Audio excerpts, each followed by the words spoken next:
Hi everyone, Jason here getting you fired up for a really cool day trip to Point Pleasant, West Virginia. Currently, I serve as an operations manager for one of the largest food pantries in central Ohio.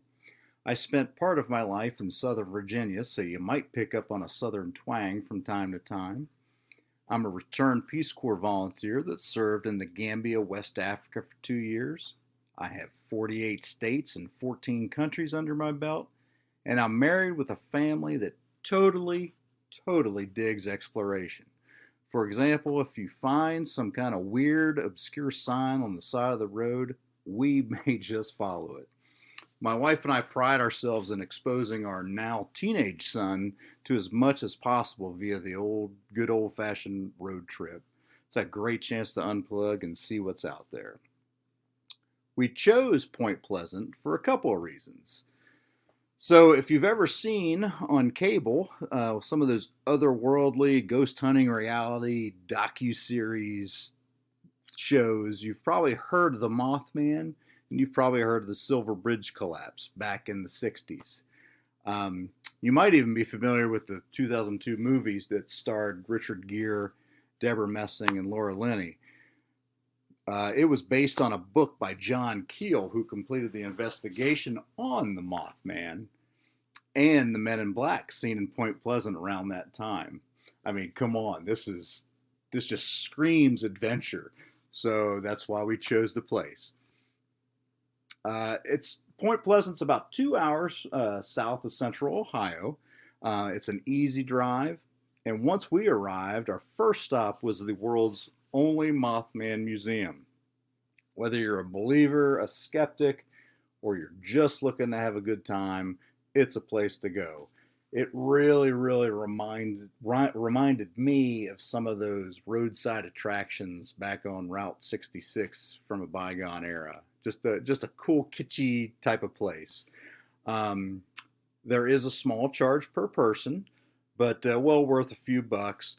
The museum's got plenty of clippings from the bridge collapse. There's photos. There's life-size Mothmen. Just a cool little museum. And then once you're finished inside, outside, there's it's a really cool sculpture of the Mothman that you should get your picture with. And if you feel up to it, you can even touch his butt. Now, I didn't do that, but you have at it. Um, so once we did that, we were getting a little hungry. It was lunchtime, so we just walked across the street, and there's a really cool mom and pop shop called the Coffee Grinder. They serve sandwiches, salads, soups. Um, but of course, even being a teenager, my son definitely grabbed one of the Mothman cookies. So definitely do that when you're there. Now, the other half of the day was actually a surprise. We decided to walk down to the confluence where the Ohio and Kanawha rivers meet and discovered it's a small state park in West Virginia. The name of it's Tu-Endie-Wei, which I'm sure I'm mispronouncing, but it's an indigenous name meaning point between two waters. We also discovered that it's considered by many to be the site of the first battle of the American Revolution, which kind of blew me away. I had no idea. It has a very small footprint, so it's very easy to get around. Lots of concrete paths, so there are no accessibility issues if you have a stroller, if you have a wheelchair or pets. It's a great place, and it's a great place just to sit and kind of look at the rivers too. And then lastly, my son discovered this. There's a flood wall in this part of Point Pleasant, and on the outside, they've got a really nice, I guess you would say it's a bike trail, but they've also painted murals on a lot of the flood wall panels, and it depicts different eras of history for that part of the country. So just a really cool thing to take a stroll down that path, and if you go far enough, you'll actually find the plaque where the Silver Bridge once stood. So, yeah, we really had a great time. It was kind of a tale of two adventures. One started off with the kind of the wild whimsy, and the second half kind of led into historical education and getting outside. So it's kind of two for the price of one. And then 5 things I would kind of recommend or just highlights. Number one, I would certainly take some walking shoes. We weren't prepared for that, but we should have thrown them in our car anyway. Number two, always take a water bottle. That's kind of a given.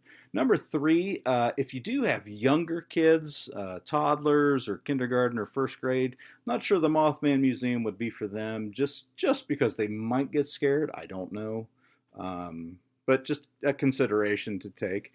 Number four, we went on a mild day in winter. It was a weekend, but there was nobody there. We felt like we had the place to ourselves, which was great.